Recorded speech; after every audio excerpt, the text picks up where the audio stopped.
आज का है, यहीं से हम शुरू कर चुके हैं ट्रेनिंग को। तो पहले मैं एक आयुर्वेदा का ब्रीफ इन्फो जो मैं हमेशा बताता हूँ ट्रेनिंग से पहले, वो बताऊंगा और उसके बाद हम प्रोडक्ट पे जंप करेंगे।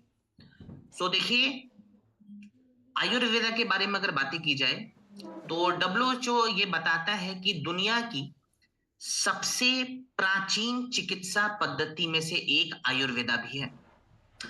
इसके अगर इतिहास के बारे में बात करूं तो लगभग 5,000 साल से भी पुराना इसका इतिहास रहा हुआ है आयुर्वेदा का। और हम सभी बहुत ही भाग्यशाली हैं, क्योंकि हम सभी को ये पता है कि आयुर्वेदा का जो जन्म है वो हमारे देश यानी कि भारत में ही हुआ था। इसकी शुरुआत भारत से की गई थी और आज बहुत सारे जो बड़े बड़े देश हैं, जैसे अमेरिका हो गया, जापान हो गया, चाइना, मिडिल ईस्ट के बहुत सारे पार्ट्स, वो सभी आयुर्वेदा को बहुत ही अच्छे से प्रैक्टिस कर रहे हैं और इनका प्रचार प्रसार भी कर रहे हैं। सो आयुर्वेदा डिफरेंट क्यों है बाकी की जो पैथी होती है, जैसे एलोपैथी कहूं या जो भी दूसरी पैथी है, उनसे डिफरेंट क्यों है? देखिए, मैं एलोपैथी के बारे में एक चीज पहले कहना चाहता हूं और क्लियर करना चाहता हूं कि एलोपैथी का मैं सबसे पहले तो दुश्मन नहीं हूं। मैं एलोपैथी को भी सपोर्ट देता हूं और मैं सैल्यूट भी कर रहा हूं एलोपैथी को, because as an emergency medicine system अगर देखा जाए तो एलोपैथी काफी हद तक बढ़िया काम करता है। अगर किसी का एक्सीडेंट हो गया, इंस्टेंट आपको सर्जरी वगैरह चाहिए, तो एलोपैथी बहुत अपने जगह पे सही कार्य कर रहा है। लेकिन एलोपैथी में एक सबसे बड़ी प्रॉब्लम है। वो प्रॉब्लम ये है कि एलोपैथी कभी भी, चाहे छोटा चाहे बड़ा, कोई भी लाइफ स्टाइल डिजीज का ट्रीटमेंट नहीं कर पाता, यानी कि इलाज नहीं कर पाता। ऐसा मैं क्यों कह रहा हूं?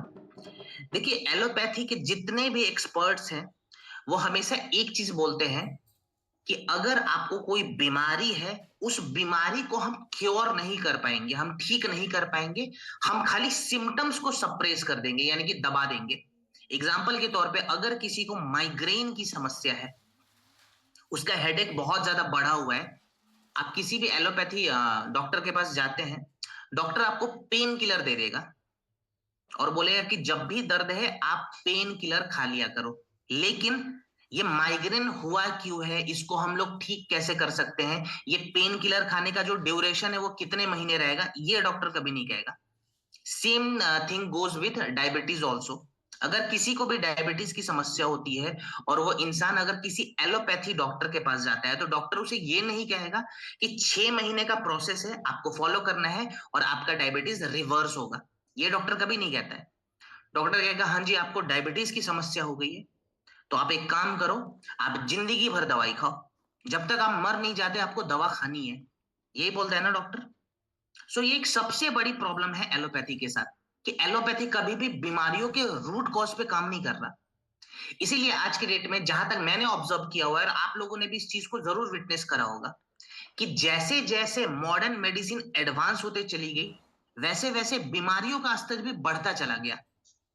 हमने कभी भी बीमारियों को घटाया नहीं है, खत्म नहीं करा है मॉडर्न मेडिसिन के माध्यम से। दूसरी ओर आता है आयुर्वेदा। आयुर्वेदिक जो एक्सपर्ट होते हैं, जो आयुर्वेदा को बहुत अच्छे से समझ रहे हैं, वो कहते हैं कि कोई भी लाइफ स्टाइल डिजीज को हम रिवर्स कर सकते हैं अपने पूरे लाइफ स्टाइल को बदल कर।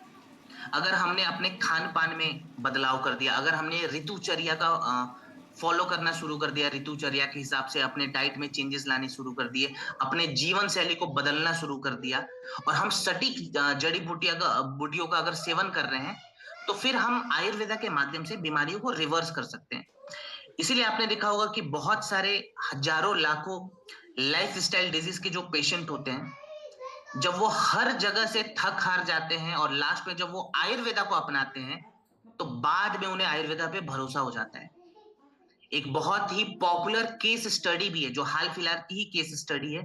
नवजोत सिंह जो सिद्धू हैं, x cricketer, Kapil Sharma show में जो आते थे, या शायद अभी भी आते हैं, मुझे अभी तो पता नहीं है, पहले तो आते थे ये मुझे पता है।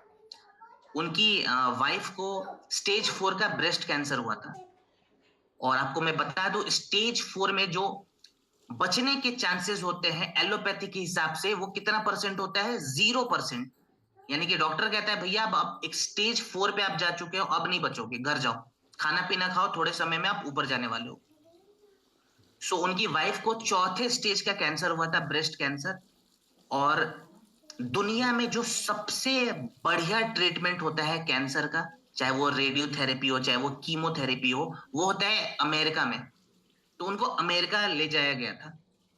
अमेरिका के डॉक्टर्स ने 3-4 महीने 5 महीने जो भी प्रोटोकॉल होता है उसको फॉलो किया, बट उन्होंने भी हाथ खड़ी कर ली थी। उन्होंने भी कहा कि भैया ये ठीक नहीं हो पाएंगे, इनको घर लेके जाइए। वापस इंडिया आने के बाद उन्होंने लास्ट सॉल्यूशन देखा कि चलो मैं एक बार आयुर्वेदा को फॉलो करता हूँ। तो एक डॉक्टर्स की टीम आई, डाइटिशियंस की टीम आई थी, वेलनेस कोच के टीम थे।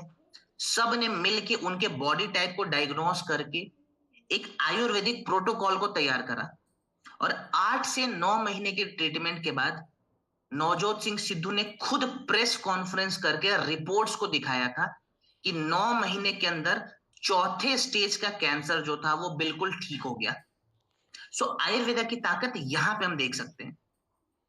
इसीलिए मैं कहता हूं कि अगर आयुर्वेदा को हमने ढंग से समझ लिया ना, तो फिर हम बहुत सारे लेवल पे खुद को बढ़िया कर सकते हैं, खुद को हम और हेल्दी बना सकते हैं, खुद को रिवाइव कर सकते हैं।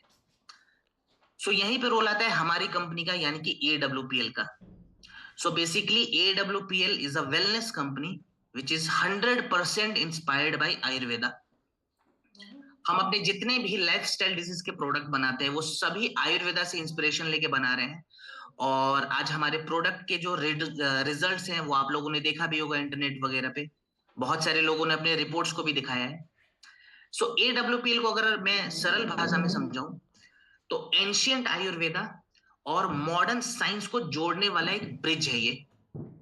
क्योंकि हम जो प्रोडक्ट बनाते हैं वो आयुर्वेदा से इंस्पिरेशन लेके बनाते हैं, लेकिन हमारा जो प्रोडक्ट बनाने का तरीका है वो बिल्कुल मॉडर्न है। सारे गाइडलाइंस को हम फॉलो करते हैं, सारे प्रोटोकॉल को फॉलो करते हैं। इसीलिए आज हमारे प्रोडक्ट मार्केट के नॉर्मल प्रोडक्ट से इतने डिफरेंट है। सो हेल्थ के रिगार्डिंग और वेल्थ यानी कि बिजनेस पर्पस से भी ये प्रोडक्ट बहुत इंपॉर्टेंट होता है, अगर आप AWPL के माध्यम से अपने बिजनेस को ग्रो करवाना चाहते हैं तो। सो इन्हीं प्रोडक्ट्स के बारे में हम काफी दिनों से सीख रहे हैं। आज हमारा फाइनल चैप्टर यहाँ पे क्लोज हम करने वाले हैं आयुर्वेदा का। सो अब मैं सीधा सीधा प्रोडक्ट पे आता हूँ और आज के हम पहले प्रोडक्ट पे बात करते हैं। सो हमारा फर्स्ट प्रोडक्ट जो कि आप स्क्रीन पे देख रहे हैं, जिस प्रोडक्ट का नाम है viral doc. So viral doc आप लोगों ने नाम से आइडिया लगा लिया होगा ये कहाँ पे काम आएगा। वायरस से होने वाले जो इन्फेक्शंस होते हैं, जो बीमारियां होती है, वहां पे ये प्रोडक्ट काम आने वाला है। और ICMR का अगेन मैं डेटा कोट करना चाहूंगा। ICMR ने 2023 में, यानी कि लगभग अभी से 2.5-3 साल पहले 2023 के स्टार्टिंग में एक रिपोर्ट सबमिट करा था, जिस रिपोर्ट में यह बताया गया कि भारत में प्रति वर्ष 50 मिलियन से ज्यादा लोगों में वायरल इन्फेक्शन की समस्याएं पाई जाती हैं। 50 मिलियन से ज्यादा लोगों में। और वायरल फीवर, वायरल इन्फेक्शन का एक सबसे बड़ा ड्रॉबैक होता है, एक सबसे बड़ा नुकसान ये होता है कि अगर घर के किसी एक इंसान को वायरल इन्फेक्शन की समस्या है, कुछ ही हफ्तों में पूरे घर के मेंबर को यह समस्या हो जाएगी, क्योंकि ये बहुत ही तेजी से फैलता है दूसरे लोगों में।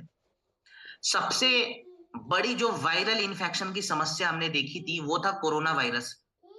आप लोगों ने देखा होगा पूरी दुनिया को उस वायरस ने हिला के रख दिया था। सो कोरोना वायरस में भी सेम प्रॉब्लम हमने देखा था कि बहुत जल्दी दूसरे लोगों में फैल रहा है। सो कोविड के समय एक और प्रॉब्लम आई थी और लैंसेट ने कोविड के बाद एक रिपोर्ट सबमिट करा, जिस रिपोर्ट में यह बताया गया कि कोरोना वायरस बीतने के बाद हर 2 में से 1 इंडियन का जो इम्यून सिस्टम है वो पहले से ज्यादा वीक हो चुका है, इसलिए वो बीमार फ्रिक्वेंटली पड़ रहे हैं।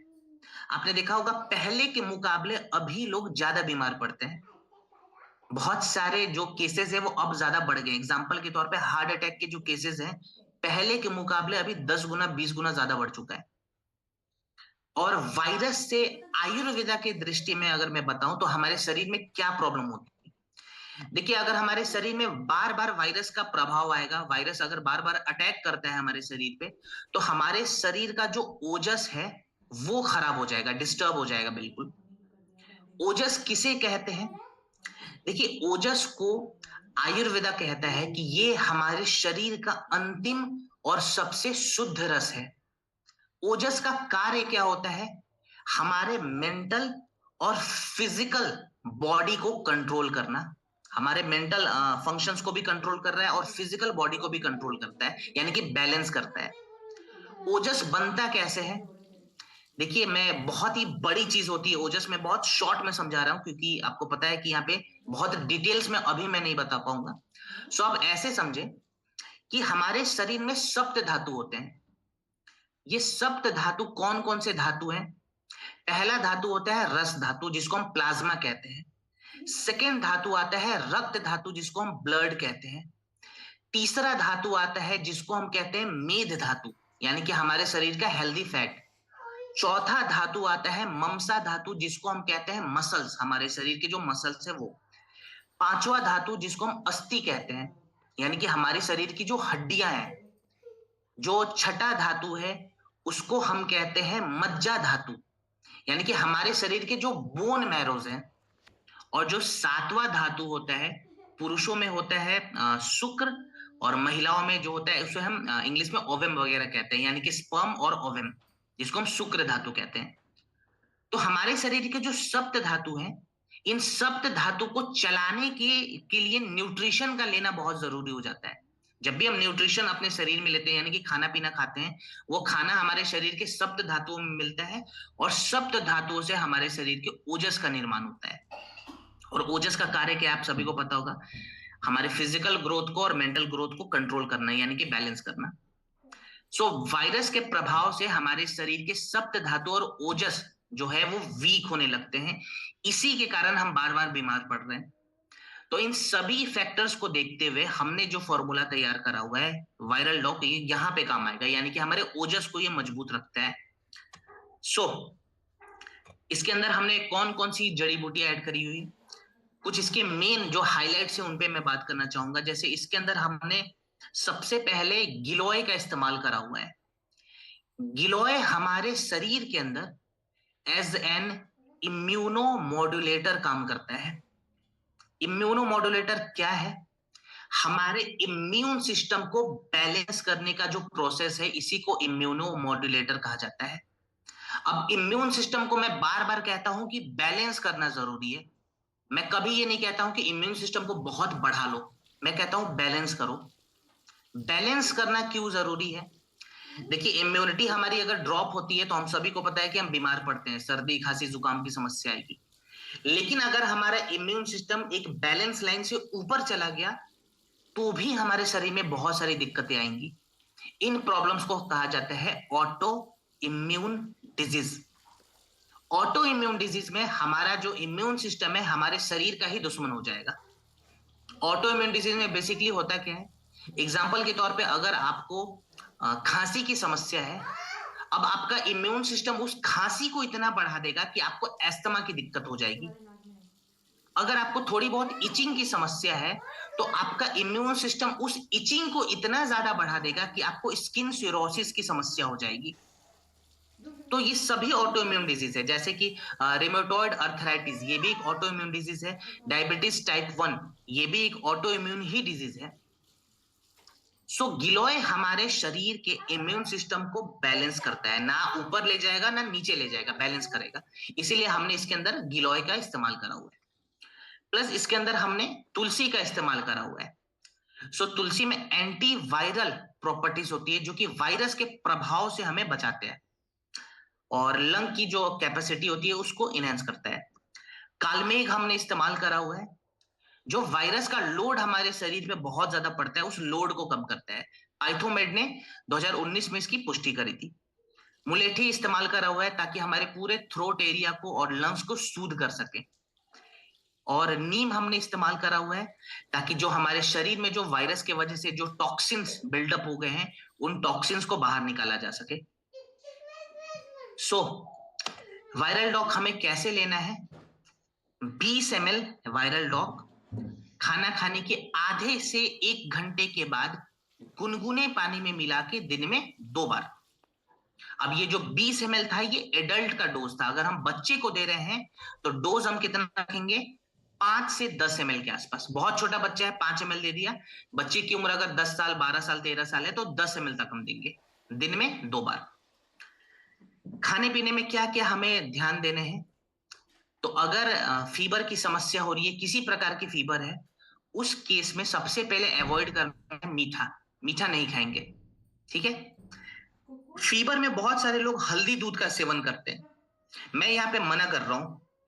हल्दी दूध का भी सेवन नहीं करेंगे, यानी कि दूध हमें नहीं पीना है। आप हल्दी को गुनगुने पानी में मिला के पी जाओ, या सबसे बेस्ट रहेगा आप काढ़ा पी जाओ, ठीक है। लेकिन दूध नहीं पीना है, क्योंकि हमारे जो फेफड़े होते हैं उनमें बहुत जल्दी कफ जो है वो जमा होने लगता है दूध पीते ही। इसीलिए दूध हम थोड़े समय तक अवॉइड करेंगे। और फाइबरस और प्रोटीन वाले डाइट लें, जिसमें प्रोटीन की मात्रा ज्यादा हो और फाइबर की मात्रा ज्यादा हो, ठीक है, ताकि हमारे शरीर का डिटॉक्सिफिकेशन प्रोसेस भी फाइबर से बना रहे और प्रोटीन से हमारे शरीर में ताकत की कमी ना हो। क्लियर? चलिए अब हम वायरल डॉग के बाद आगे बढ़ते हैं और बात करेंगे फीबो डॉग पे।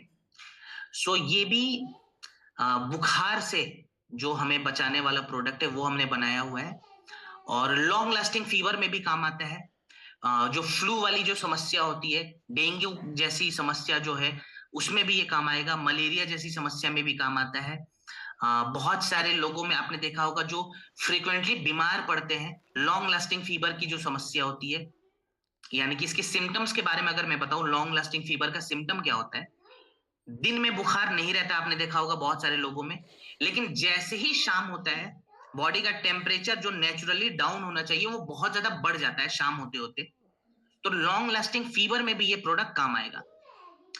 और फीवर के रिगार्डिंग अगर मैं डेटा बताऊं आपको, तो आईसीएमआर ने 2022 में एक रिपोर्ट सबमिट किया था, जिस रिपोर्ट में यह बताया गया कि भारत में प्रति वर्ष 40% लोग हॉस्पिटल क्यों जा रहे हैं?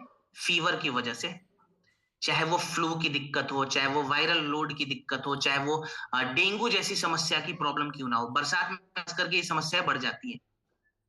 सो यहां पे जो हमने प्रोडक्ट बनाया है, ये जो प्रोडक्ट है फीवोडॉक, ये प्राचीन काल में एक बहुत ही अच्छी थेरेपी दी जाती थी जिसको कहते थे ज्वार घना थेरेपी। उसी से इंस्पिरेशन लेके हमने बनाया हुआ है, क्योंकि ज्वार घना के लिए जो जो जड़ी बूटियां चाहिए वो सभी हमने ऐड करा हुआ है। अगेन मैं बात करूंगा यहाँ पे गिलोय के बारे में। गिलोय के अंदर एक प्रॉपर्टी होती है जिसको कहा जाता है anti pyretic properties. Anti pyretic, इसका मतलब क्या हुआ? हिंदी में इसको कहते हैं ज्वार घना। ज्वार का मतलब होता है बुखार, और घना का मतलब होता है खत्म करना। यानी कि बुखार को खत्म करने वाली जो प्रॉपर्टीज है वो गिलोय के अंदर पाई जाती है। Journal of Ayurveda and integrative medicine ने 2017 के शोध में इसकी पुष्टि करी थी। प्लस इसके अंदर हमने इस्तेमाल करा हुआ है परपटक का, जो हमारे फीवर में जो टेम्परेचर एकदम से बढ़ जाता है, और बहुत सारे लोग बोलते भी कि सर एकदम से बुखार बढ़ा और बुखार दिमाग में चला गया है। सो वो टेम्परेचर जो रेज होती है एकदम से, उसको कंट्रोल करने के लिए हमने परपटक का इस्तेमाल करा हुआ है। इंथोफार्माकोल ने 2016 में इसकी पुष्टि करी थी। तुलसी इस्तेमाल करा हुआ है, तुलसी के फायदे मैंने बता दिए थे लास्ट टाइम आपको। मुस्टा हमने इस्तेमाल करा हुआ है, जो जिसके अंदर एंटी फीवर प्रॉपर्टीज होती है, तो जो बार बार बुखार लगने की जो समस्या है उसके लिए हमने मुस्टा का इस्तेमाल करा हुआ है। और मुलेठी पूरे रेस्पिरेशन वाले एरिया को सपोर्ट देने के लिए हमने ऐड करा हुआ है इसके अंदर। सो इसका इस्तेमाल हमें कैसे करना है? जितना डोज अपने वायरल डॉग का लिखा था अभी, ठीक उतना ही फीवोडॉग का भी नोट डाउन करें। यानी कि अगर बच्चों को दे रहे हैं तो हम 5 से 10 ml के आसपास देंगे। अगर एडल्ट को दे रहे हैं तो 20-20 ml गुनगुने पानी में मिलाएं। खाना खाने के आधे से 1 घंटे के बाद दिन में 2 बार देंगे। खाने पीने में जो परहेज हमने वायरल डॉग में लिखा था वही परहेज हमें फीवोडॉग में भी लेके चलना है। क्लियर? चलिए अब हम बात करेंगे, ये बड़ा ही इंपॉर्टेंट प्रोडक्ट है, मेटाडॉक। सो मेटाडॉक मेटाबॉलिज्म को रेगुलेट करने वाला और कंट्रोल करने वाला एक प्रोडक्ट हमने तैयार करा है, जो कि मैं ऐसा पर्सनली मानता हूं कि पूरे भारतीयों को ये जरूरत है इस प्रोडक्ट के रिगार्डिंग। क्योंकि भारत में एक सबसे ही ज्यादा बड़ी समस्या है जो है ओबेसिटी। ओबेसिटी का डायरेक्ट कनेक्शन मेटाबॉलिज्म के साथ होता है। मेटाबॉलिज्म है क्या, ये भी मैं आपको ब्रीफ में समझा देता हूँ। पहले कुछ डेटास के बारे में हम बात करेंगे। सो डब्ल्यूएचओ का डेटा है 2023 का, जिस डेटा में ये बताया गया कि भारत में 2023 तक 77 मिलियन से ज्यादा लोगों में मेटाबॉलिक सिंड्रोम की समस्या थी। और जहां तक मुझे लगता है जब 2026 में 2025 का फाइनल डेटा रिलीज होगा तो 77 मिलियन से यह बढ़ के कम से कम 120 मिलियन तक चला जाएगा। इतने तेजी से इंसान जो है वो उनके मेटाबॉलिज्म की जो दिक्कतें हैं वो बढ़ रही है। मेटाबॉलिज्म का डायरेक्ट लिंक ओबेसिटी के साथ ऑब्वियसली होता है, और ओबेसिटी के कारण डायबिटीज के चांसेस भी बढ़ जाते हैं, फैटी लिवर के चांसेस बढ़ जाते हैं, अर्थराइटिस के चांसेस बढ़ जाते हैं। मेटाबॉलिज्म का एक बहुत बड़ा कनेक्शन हमारे थायराइड के ग्लैंड के साथ भी है, तो हाइपोथायराइड के भी चांसेस यहाँ पे बहुत ही ज्यादा बढ़ जाते हैं। यानी कि मेटाबॉलिज्म के वजह से बहुत सारी दूसरी बीमारियों के चांसेस बढ़ रहे हैं। सेडेंटरी लाइफस्टाइल इसका एक बहुत बड़ा फैक्टर है, प्लस स्ट्रेस भी इसका बहुत बड़ा फैक्टर है। जो इंसान बहुत ज्यादा स्ट्रेस लेता है, सीधी सी बात है, वो खाना पीना ठीक से नहीं खाएगा, उसकी जो लाइफस्टाइल है वो फ्लक्चुएट होगी, तो ऐसे ऐसे जो चांसेस है लो मेटाबॉलिज्म के वो भी थोड़े से बढ़ जाते हैं। आयुर्वेदा कहता है कि खराब मेटाबॉलिज्म का कनेक्शन हमारे डाइजेस्टिव फायर के साथ भी है, जिसको हम जठराग्नि कहते हैं। यानी कि हमारे पाचन तंत्र को चलाने के लिए जो अग्नि चाहिए वो अगर स्लो हो जाए तो हमारा मेटाबॉलिज्म भी स्लो हो जाएगा, और अगर मेटाबॉलिज्म स्लो हो जाए तो हमारे शरीर में बहुत सारी दिक्कतें आएंगी। मेडिकल लैंग्वेज में बहुत ही बड़ी बड़ी परिभाषा लिखी गई है मेटाबॉलिज्म का, लेकिन मैं बहुत ही स्लो तरीके से और इजी तरीके से एक बार समझाता हूं। देखिए, दो छोटे केमिकल रिएक्शंस को मिलाकर हमारे शरीर का मेटाबॉलिज्म तैयार होता है। कौन कौन से वो केमिकल रिएक्शन है? पहला केमिकल रिएक्शन जिसको हम कहते हैं कैटाबॉलिज्म। कैटाबॉलिज्म प्रोसेस क्या है? सिंपल सा प्रोसेस है, जो भी हम खाना खाते हैं, रोटी, दाल, चावल, सब्जी, दूध, दही, जो भी हम खाना खा रहे हैं वो खाना हमारे शरीर के अंदर जाके छोटे छोटे टुकड़ों में टूटता है और न्यूट्रिएंट्स को तैयार करता है। इसी प्रोसेस को कैटाबॉलिज्म कहा जाता है। पहला प्रोसेस हमने समझ लिया। सेकेंड प्रोसेस यहां से शुरू होता है जिसको कहा जाता है anabolism. Now what is anabolism? जो हमारे शरीर के अंदर न्यूट्रिएंट्स टूट चुके हैं वो न्यूट्रिएंट्स हमारे शरीर में एनर्जी को बढ़ाते हैं, सेल्स को डेवलप करते हैं और हमारे ऑर्गन्स को मजबूत रखते हैं। इस प्रोसेस को कहा जाता है एनाबॉलिज्म। सो पहला कैटाबॉलिज्म, दूसरा एनाबॉलिज्म, ये दोनों प्रोसेस जब मिलते हैं फिर एक टर्म बनता है metabolism. As simple as that. Clear? Now metabolism क्या है, इसके कारण क्या क्या समस्या हो सकती है, ये हमने समझ लिया। अब मेटाबॉलिज्म को रेगुलेट करने के लिए हमने जो प्रोडक्ट तैयार करा है, इसके अंदर जो जो जड़ी बूटियां हैं मेटाबॉलिज्म को रेगुलेट करने के लिए हमने सभी का इस्तेमाल करा हुआ है। कौन कौन सी जड़ी बूटियां हैं? सबसे पहले मैं बात करना चाहूंगा त्रिकटु के बारे में। So journal of Ayurveda and integrative medicine ने 2019 में त्रिकटु पे एक एक्सपेरिमेंट करा था, और उस एक्सपेरिमेंट में ये पाया गया कि त्रिकटु के इस्तेमाल से हम हमारे डाइजेस्टिव सिस्टम को रेगुलेट कर सकते हैं। यानी कि हमारी जो जठराग्नि होती है, डाइजेस्टिव फायर, उसको रेगुलेट कर सकते हैं।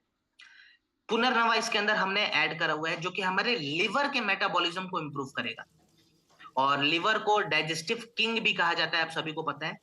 सो इस डाइजेस्टिव किंग को रेगुलेट करने के लिए, उसके मेटाबॉलिज्म को रेगुलेट करने के लिए हमने पुनर्नवा का इस्तेमाल करा हुआ है। जस्ट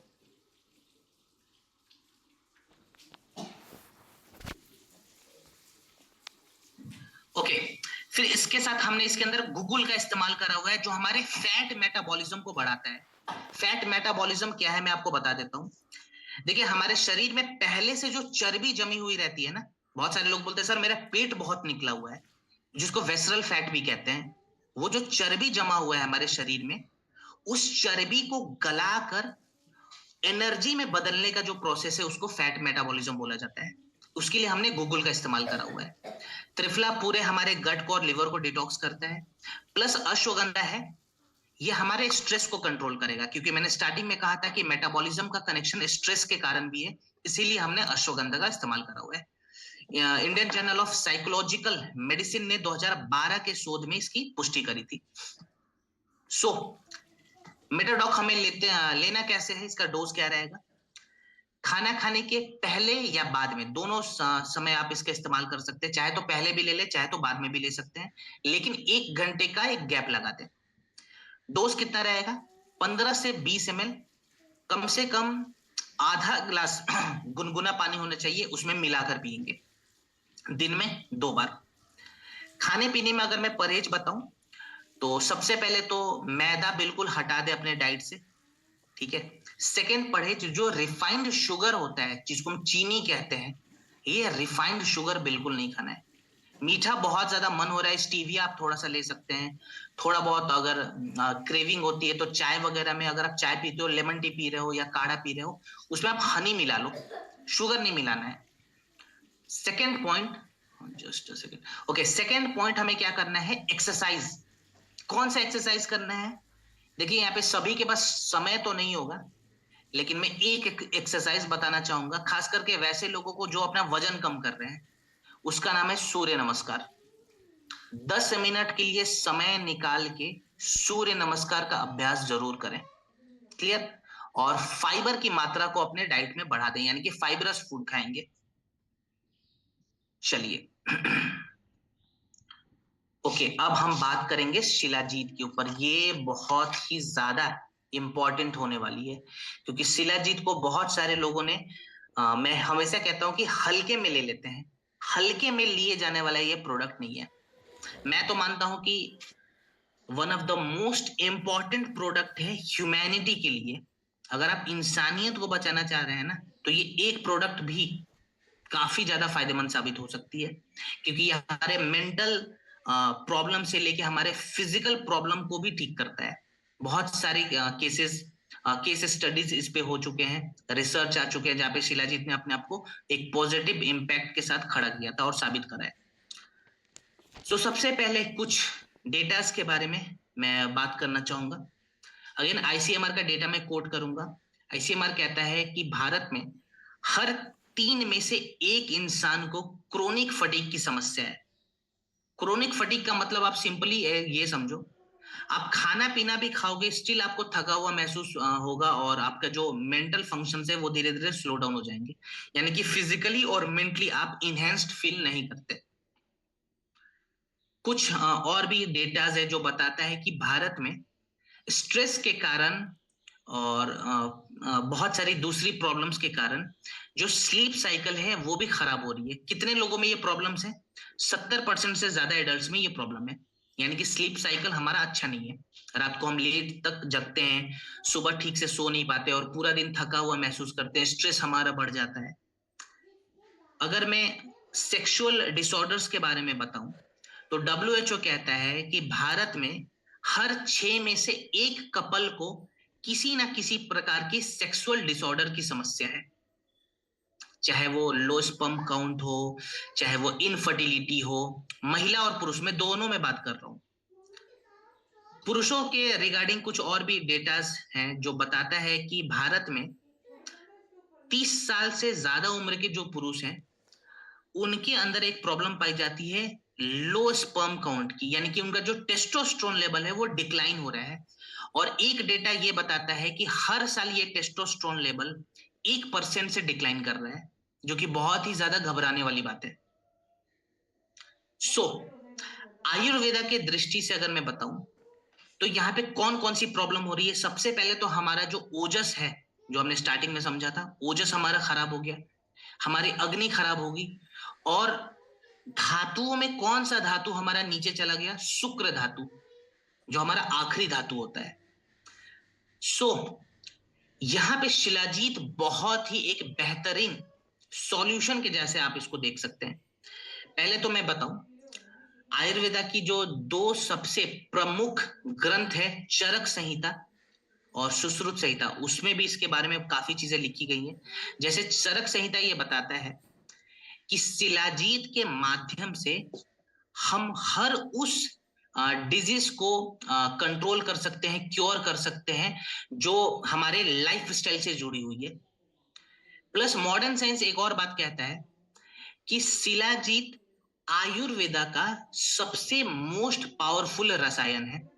यानी कि आयुर्वेदा में जो सबसे ज्यादा पावरफुल अगर कोई रसायन माना गया है तो वो शिलाजीत को माना गया, ये मॉडर्न साइंस खुद कहता है। सुश्रुत संहिता में एक चीज लिखी गई है कि शिलाजीत के माध्यम से हम अपनी लॉन्जिविटी को बढ़ा सकते हैं। दैट मीन्स हम अपने बायोलॉजिकल एज को रिवर्स कर सकते हैं। यानी कि आप एक्चुअली में हो गए 50 साल के उम्र के हिसाब से, लेकिन आपके शरीर की जो कंडीशन होगी वो 40 साल की होगी। यानी कि 10 साल आपने अपने बायोलॉजिकल एज को रिवर्स कर लिया। इतनी पावरफुल जड़ी बूटियां हैं। 1000 से ज्यादा एक्सपेरिमेंट हो चुके हैं। मॉडर्न साइंस एक बात और कहता है कि हम शिलाजीत के इस्तेमाल से 100 से ज्यादा बीमारियों को ठीक कर सकते हैं। ये खुद मॉडर्न साइंस कह रहा है। बहुत सारे रिसर्च होते रहते हैं शिलाजीत पे। यहाँ पे कुछ मैं साइंटिफिक वैलिडेशंस के बारे में बताऊंगा, इसके अंदर कौन कौन से गुण होते हैं। सबसे पहले हम बात करते हैं एनर्जी और परफॉर्मेंस के रिगार्डिंग। शिलाजीत के अंदर फिल्विक एसिड पाया जाता है, प्लस 80 से भी ज्यादा ट्रेस मिलियंस मिलते हैं, ट्रेस मिनरल्स मिलते हैं। इनका काम क्या है, ये हमारे शरीर के एटीपी को बढ़ाते हैं, जिसको हम एनर्जी मॉलिक्यूल भी कहते हैं। यानी कि अगर किसी इंसान को फटीग की समस्या हो रही है, क्रोनिक फटीग जो मैंने बताया था, क्रोनिक फटीग को ठीक करने के लिए शिलाजीत का इस्तेमाल हम कर सकते हैं। सेकेंड इसके अंदर प्रॉपर्टी होती है, ये हमारे VO2 को मैक्स करता है। VO2 मैक्स का मतलब क्या होता है? फिजिकल एक्टिविटी करने के दौरान जितनी ऑक्सीजन हमारे शरीर में चाहिए, उस ऑक्सीजन के फ्लो को ये बढ़ाता है। इसीलिए बहुत सारे जो एथलीट हैं अपने डाइट में शिलाजीत का इस्तेमाल करते हैं, और इसकी जो पुष्टि है journal of the international society of sports nutrition ने 2016 में इसकी पुष्टि करी थी। प्लस इसके अंदर कुछ प्रॉपर्टीज होती है जो कि हमारे शरीर के अंदर जो लैक्टिक एसिड बनता है एक्सरसाइज करने के दौरान, और जो जलन बहुत ज्यादा होने लगता है। आपने देखा होगा बहुत सारे लोग जब एक्सरसाइज करते हैं या फिजिकल एक्टिविटी करते हैं तो उनके शरीर में जलन बढ़ जाता है। यानी कि लैक्टिक एसिड का प्रभाव बहुत ज्यादा बढ़ गया। तो इसके इस्तेमाल से हम लैक्टिक एसिड के प्रभाव को कम कर सकते हैं। कुछ और पॉइंट है, जैसे फर्टिलिटी पे ये कैसे काम करेगा, हार्मोन्स को कैसे बैलेंस करते हैं। तो देखिए, ये सबसे पहले तो जो पुरुषों का सबसे इंपॉर्टेंट हार्मोन है टेस्टोस्टेरोन, उसको बढ़ाता है। स्पर्म काउंट को बढ़ाएगा, मोटिलिटी को बढ़ाएगा। महिलाओं की जो रिप्रोडक्टिव हेल्थ है उनकी वाइटलिटी को इंप्रूव करता है। यानी कि ये पुरुष और महिला दोनों के लिए बहुत इंपॉर्टेंट है। रिकवरी पे ये कैसे काम करता है, तो देखिए इसके अंदर न्यूरो प्रोटेक्टिव एजेंट्स होते हैं और एंटी स्ट्रेस एजेंट्स होते हैं इसके अंदर। यानी कि अगर स्ट्रेस की समस्या हो रही है, जो कि मैंने स्टार्टिंग में ही कहा था कि नींद ना आने की जो प्रॉब्लम हो रही है स्ट्रेस की वजह से, वहां पे भी शिलाजीत काम आ रहा है। प्लस इसके अंदर एक इफेक्ट होता है जिसको हम कहते हैं योग वाही इफेक्ट। योग वाही इफेक्ट क्या है, मैं आपको सिंपल शब्दों में समझाता हूँ। जो भी आप जड़ी बूटियां लेते हैं, जो भी आप न्यूट्रिशन लेते हैं, उसके प्रभाव को हम शिलाजीत से बढ़ा देते हैं। इसी को योग वाही इफेक्ट कहा जाता है। एग्जाम्पल के तौर पे, अगर मैंने किसी को बोला कि आपको नीम कैप्सूल चाहिए, ठीक है, अब आपने नीम ले लिया, लेकिन नीम के प्रभाव को शरीर में ज्यादा बढ़ाने के लिए हम शिलाजीत का इस्तेमाल कर सकते हैं। नीम खा लिया, उसके 2 घंटे के बाद अगर हम शिलाजीत खा रहे हैं तो अब हमने नीम के प्रभाव को बढ़ा दिया। इसको योग वाही इफेक्ट कहा जाता है। यानी कि जड़ी बूटियों के प्रभाव को हम बढ़ा सकते हैं इसके इस्तेमाल से। प्लस इसके अंदर एंटी इंफ्लेमेटरी प्रॉपर्टीज भी होती है। यानी कि जो इन्फ्लेमेशन हमारे शरीर में है उसको हम शिलाजीत के माध्यम से कम कर सकते हैं। मार्केट वैल्यू के हिसाब से अगर मैं बताऊं इसका बिजनेस कितना बड़ा है, तो भारत में खाली शिलाजीत का जो मार्केट बिजनेस है, जो मार्केट वैल्यूएशन माना गया, वो 2024 तक था $206 मिलियन। 2035 तक जो अनुमान लगाया गया है कि शिलाजीत का खाली जो मार्केट वैल्यू होगा भारत में, वो $508 मिलियन से भी ज्यादा का होगा। और पूरे दुनिया में अगर मैं कैलकुलेट करूं तो ये लगभग लगभग 1 बिलियन के आसपास पहुंच जाएगा। आप समझ सकते हैं, खाली शिलाजीत के इस्तेमाल से बहुत सारे लोग अपना बिजनेस कर रहे हैं। बहुत सारी कंपनियां जो खाली शिलाजीत बेच रही है। आजकल टाइगर श्रॉफ जो एक्टर है वो भी शिलाजीत का प्रचार कर रहे हैं। सो हमने जो यहाँ पे शिलाजीत बनाया हुआ है, ये डिफरेंट कैसे है? क्योंकि शिलाजीत तो हजारों कंपनियां बना रही हैं और सभी कंपनियां क्लेम करती हैं कि हमारा अच्छा है, हमारा अच्छा है। देखिए, बोलने से कुछ नहीं होता, सीधी सी बात है। हम हमारे शिलाजीत के साथ एक लैब रिपोर्ट भी देते हैं, आपको पता होगा, या फिर आप खुद भी अगर थोड़ा सा रिसर्च करेंगे तो आपको क्लियर हो जाएगा कि डिफरेंट कैसे है। डिफरेंट इसलिए है कि हम जो शिलाजीत बना रहे हैं ये 100% शिलाजीत है। मार्केट से अगर आप कोई शिलाजीत लेके आते हो उसमें 12% के आसपास शिलाजीत दिया जाता है। हम ऐसा क्लेम नहीं कर रहे, हम 100% दे रहे हैं। और इसके अंदर हमने 0.00% केमिकल मिलाया हुआ है, यानी कि ये केमिकल फ्री शिलाजीत है। जब आप केमिकल फ्री कोई प्रोडक्ट इस्तेमाल करते हो तो उसका जो फायदा है वो हमारे शरीर में बहुत ज्यादा होता है, इसीलिए ये इतना डिफरेंट है। डोज के बारे में अगर मैं बात करूं, अगर कैप्सूल के फॉर्म में आप ले रहे हैं तो एक कैप्सूल आप दिन में 2 बार ले सकते हैं खाना खाने के बाद। मॉर्निंग में गुनगुने पानी के साथ लीजिए, रात को गुनगुने दूध के साथ लीजिए। अगर आप रेजिंग में ले रहे हैं, अभी आपने देखा होगा पैकेजिंग चेंज हो गई है और रेजिंग के फॉर्म में आता है। रेजिंग के फॉर्म में अगर आप ले रहे हैं तो 1 ग्राम मॉर्निंग में ले गुनगुने पानी के साथ और 1 ग्राम रात को ले गुनगुने दूध के साथ। शिलाजीत कब अवॉइड करना है हमें? अगर बुखार की समस्या है और टेम्परेचर शरीर का बहुत बढ़ा हुआ है, उस वक्त शिलाजीत नहीं लेंगे। प्लस पीरियड्स के दौरान, महिलाओं के पीरियड्स के दौरान भी शिलाजीत का इस्तेमाल नहीं करना है। क्लियर? ये 2 केस में हमें शिलाजीत इस्तेमाल नहीं करने हैं। कितने समय तक करेंगे? तो 1 क्वार्टर यानी कि 3 महीने आप शिलाजीत का इस्तेमाल करेंगे लगातार बिना किसी गैप के। ये इसका प्रोटोकॉल रहेगा। क्लियर? चलिए, अब ये ट्रेनिंग छोटी है तो मैं कहना चाहूंगा कि हमारा आखिरी प्रोडक्ट है आज का, ठीक है, जिसका नाम है व्हीट ग्रास। सो देखिए, आयुर्वेदा कहता है कि अगर हमें किसी भी बीमारी से बचना है तो सबसे पहले अपने शरीर में शोधन क्रिया को बढ़ाना होगा। इसको शोधन क्रिया को हम थोड़ा सा सरल शब्दों में समझे तो शुद्धता, हमारे शरीर में जो हमारे शरीर को शुद्ध करने की जो क्रिया है उसको हम बढ़ाते हैं, यानी कि डिटॉक्सिफिकेशन प्रोसेस को बढ़ाते हैं। और इसको फर्स्ट थेरेपी भी कहा जाता है। शोधन क्रिया को बढ़ाने के लिए जो सबसे इंपॉर्टेंट जड़ी बूटी मानी जाती है, उसी जड़ी बूटी का नाम है व्हीट ग्रास। और भारत में अगर कुछ मैं डेटा के हिसाब से आपको बताऊं, सो भारत में लगभग 70% से ज्यादा ऐसे लोग हैं जिनके डाइट में एसिड की मात्रा बहुत ज्यादा है।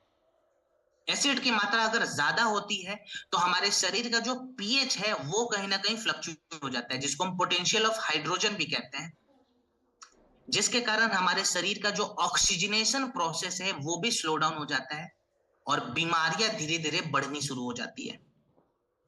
सो हमारे बॉडी को क्लीन करने के लिए, शुद्ध करने के लिए हम व्हीट ग्रास का इस्तेमाल कर रहे हैं। व्हीट ग्रास का एक और फायदा है, अगर मैं धातु के हिसाब से बताऊं तो ये हमारे शरीर के रक्त धातु को मजबूत करता है, यानी कि जो खून की कमी हो रही है वहां पे भी हम व्हीट ग्रास का इस्तेमाल कर सकते हैं। सो व्हीट ग्रास जो है ये हमें कैसे फायदा दे रहा है, कुछ इसके साइंटिफिक वैलिडेशंस है। अच्छा, ये हमारा आखिरी प्रोडक्ट नहीं है, इसके बाद एक प्रोडक्ट और है, तो मैं माफी चाहूंगा, इसके बाद भी एक प्रोडक्ट हमारा और रहेगा। सो व्हीट ग्रास के बहुत सारे फायदे, जैसे जर्नल ऑफ हर्बल मेडिसिन ने 2017 में व्हीट ग्रास के बारे में एक बात कही थी कि जो हमारे शरीर में खराब खान पान के कारण और पॉल्यूशन में रहने के कारण जो हमारे शरीर के अंदर हैवी मेटल्स और जो टॉक्सिन्स बनने लगते हैं, व्हीट ग्रास के माध्यम से हम उनको बाहर निकाल सकते हैं। प्लस व्हीट ग्रास हमारे हीमोग्लोबिन यानी कि रक्त धातु को भी मजबूत करता है और हमारे लिवर को प्रोटेक्ट करता है। सो व्हीट ग्रास हमें इस्तेमाल कैसे करना है? देखिए, इसका इस्तेमाल हम मॉर्निंग में करेंगे, ठीक है। सबसे इसका अगर अच्छा फायदा चाहिए तो सुबह सुबह लें। सुबह खाली पेट फ्रेश होने के बाद 1 गिलास गुनगुना पानी लेंगे, उसमें 1 चम्मच, जो घर का हमारा छोटा चम्मच आता है, उस 1 चम्मच से व्हीट ग्रास निकालें और व्हीट ग्रास को अच्छे से मिला लें। ये घुलने में समय लेगा थोड़ा सा, तो इसको 1 मिनट तक अच्छे से घोल के तब पिए। और ध्यान रखना है कि पानी ठंडा होने से पहले हमें ये प्रोडक्ट कंज्यूम कर लेना है, ठीक है। व्हीट ग्रास लेने के 1 घंटे के बाद तक कुछ भी ना खाएं, ये नियम बना लें। कितने समय तक लेंगे? तो आप 3 महीने का एक प्रोटोकॉल नोट डाउन करें कि 3 महीने मुझे लगातार प्रोडक्ट लेने हैं। और जो खून जिसको नहीं बन रहा है, जिसको हीमोग्लोबिन की समस्या है, उसके लिए एक प्रोडक्ट मैं यहाँ पे बता देता हूँ जो हमारा आखिरी प्रोडक्ट रहेगा, और इसमें व्हीट ग्रास का भी इस्तेमाल हम करेंगे, तो मैं एक आपको कॉम्बिनेशन दे दूंगा। ठीक है, चलिए तो हीमोडॉक पे हम बात कर लेते हैं पहले। हीमोडॉक, इसको अगर मैं सरल शब्दों में बताऊं तो खून को बढ़ाने वाला हमारा प्रोडक्ट है, यानी कि रक्त धातु को बढ़ाने वाला प्रोडक्ट है। और हीमोग्लोबिन के रिगार्डिंग अगर कुछ मैं डेटास के बारे में बात करूं, तो नेशनल फैमिली हेल्थ सर्वे का ये डेटा है 2021 का, जो बताता है कि भारत में 57% से ज्यादा ऐसी महिलाएं हैं जिनको अनेमिया की समस्या है, जो एनेमिक हो चुकी है, यानी कि उनके अंदर खून की कमी है बहुत भारी मात्रा में। 67% जो बच्चे हैं उनके अंदर भी एनीमिया की शिकायत पाई गई थी, यानी कि हमारे बच्चे भी बीमार हैं, खून की कमी उनके अंदर है, और हमारी महिलाएं भी, जो महिलाएं हैं वो भी हेल्दी नहीं। अगर खून की कमी होती है तो हमारा इम्यून सिस्टम अच्छा काम नहीं करता, फटीग की दिक्कत रहेगी, फिजिकली और मेंटली हम ग्रो नहीं कर पाते अच्छे से, और स्ट्रेस हमारा बढ़ा हुआ रहता है। प्लस हमारी जो ब्रेन की कैपेसिटी है वो भी कम होने लगती है, और हमारे हार्ट के जो फंक्शन है वो भी स्लो हो जाते हैं। आप सभी को पता होगा हमारा हार्ट का जो मेन काम है वो है ब्लड को पंप करना, और ब्लड जब पंप अच्छे से नहीं होगा, ब्लड की अगर कमी हो जाएगी शरीर में, तो हमारे हार्ट पे भी प्रेशर पड़ेगा, वो पंपिंग की जो प्रोसेस है वो बहुत ज्यादा फ्लक्चुएट होने लगती है। इसीलिए आपने देखा होगा कि बहुत सारे जो कार्डियक अरेस्ट के जो केसेस आते हैं उसका कनेक्शन लो हीमोग्लोबिन के साथ भी होता है। सो हमें कभी भी इस चीज को इग्नोर नहीं करना चाहिए, खास करके महिलाओं में तो बिल्कुल नहीं करना चाहिए। सो अगर किसी को खून की कमी हो रही है, उसको बढ़ाने के लिए हम आयुर्वेदिक तरीके से हीमोडॉक का इस्तेमाल कर सकते हैं। इसके अंदर कौन कौन सी जड़ी बूटियां हैं? देखिए, इसके अंदर हमने कुछ भस्म का इस्तेमाल करा हुआ है, जैसे मंडूर भस्म का हमने इस्तेमाल करा हुआ है, और लोह भस्म का इस्तेमाल करा हुआ है। मंडूर भस्म से हम आयरन की मात्रा को बढ़ाते हैं अपने शरीर में, और लोह भस्म के इस्तेमाल से हम एनीमिया को करेक्ट करते हैं, यानी कि उसको बैलेंस करते हैं, जितना चाहिए हमारे शरीर में उतना रखते हैं। इसके अंदर हमने द्रक्षा का इस्तेमाल करा हुआ है, जो हमारे हीमोग्लोबिन लेवल को इंप्रूव करता है। अश्वगंधा का इस्तेमाल करा हुआ है, जो हमारे ब्लड के ऑक्सीजनेशन को इंप्रूव करेगा। और आंवला का इस्तेमाल करा हुआ है, जिसके अंदर विटामिन सी होती है, जो हमारे न्यूट्रिशन के एब्जॉर्प्शन को बढ़ाता है, यानी कि जो भी आयरन रिच आप डाइट लेते हैं उसको शरीर में ऑब्जर्व कराने के लिए हमने आंवला का यहाँ पे इस्तेमाल करा हुआ है। सो हीमोडॉक हम कैसे लेंगे और कौन कौन से और प्रोडक्ट इसके साथ हम ऐड कर सकते हैं? सबसे पहले तो आप हीमोडॉक का डोज लिख लीजिए, 20 से 30 ml, खाना खाने के आधे घंटे के बाद दिन में 2 बार। 20 से 30 ml खाना खाने के आधे घंटे के बाद दिन में 2 बार। कितने समय तक लेंगे? तो 8 से 12 हफ्तों का एक गैप बना ले। ठीक है, बहुत ज्यादा लंबे समय तक नहीं लेना है, लेकिन 12 हफ्ते मैक्सिमम रहेंगे और 8 हफ्ता मिनिमम, उसके बाद से बंद कर देना है। ठीक है, सेकेंड पॉइंट, इसके साथ कौन कौन से प्रोडक्ट हम ऐड कर सकते हैं एक्स्ट्रा में? तो व्हीट ग्रास आप जरूर ऐड कर सकते हैं। हीमोडॉक हमारा हो गया, व्हीट ग्रास हो गया। फिर रात के डिनर के बाद एक्स्ट्रा में लिख लें, एक आयरन कैप्सूल हमें ऐड करना है और एक विटामिन B12 कैप्सूल। देखिए, आयरन को शरीर में पचाने के लिए विटामिन B12 का होना भी बहुत जरूरी है। तो अगर आप किसी को हीमोडॉक दे रहे हैं, आयरन कैप्सूल दे रहे हैं, तो विटामिन B12 जरूर दीजिए उन्हें। ठीक है, और यही 8 से 12 हफ्तों का एक टोटल प्रोटोकॉल बना के देंगे। सो हमारा लास्ट प्रोडक्ट हमने कंप्लीट कर लिया। और आज भी मैं सेम चीज दोहराऊंगा कि बहुत सारे जो मॉडर्न क्राइसिस की जो समस्या और ये हेल्थ रिगार्डिंग जो प्रॉब्लम्स है, उसको हमने प्रोडक्ट के माध्यम से और आयुर्वेदा के माध्यम से सॉल्व करने की जो कोशिश है वो करी है। और आज भी सेम चीज में रिपीट करूंगा जो मैं पिछले 3 ट्रेनिंग से बताते आ रहा हूं, कि जो भी प्रोडक्ट के बारे में आपने सीखा है आज स्पेशली, चाहे वो शिलाजीत हो, चाहे वो व्हीट ग्रास हो, चाहे वो हीमोडॉक हो, चाहे वो वायरल डॉक हो, कोई भी एक प्रोडक्ट को पहले स्टडी करें और 5 लोगों के साथ शेयर जरूर करें, डिस्कस जरूर करें उनके फैक्ट्स के बारे में, ताकि लोगों को पता चले कि हाँ, आयुर्वेदा के इस्तेमाल से भी हम बीमारियों को ठीक कर सकते हैं, हम स्वस्थ रह सकते हैं।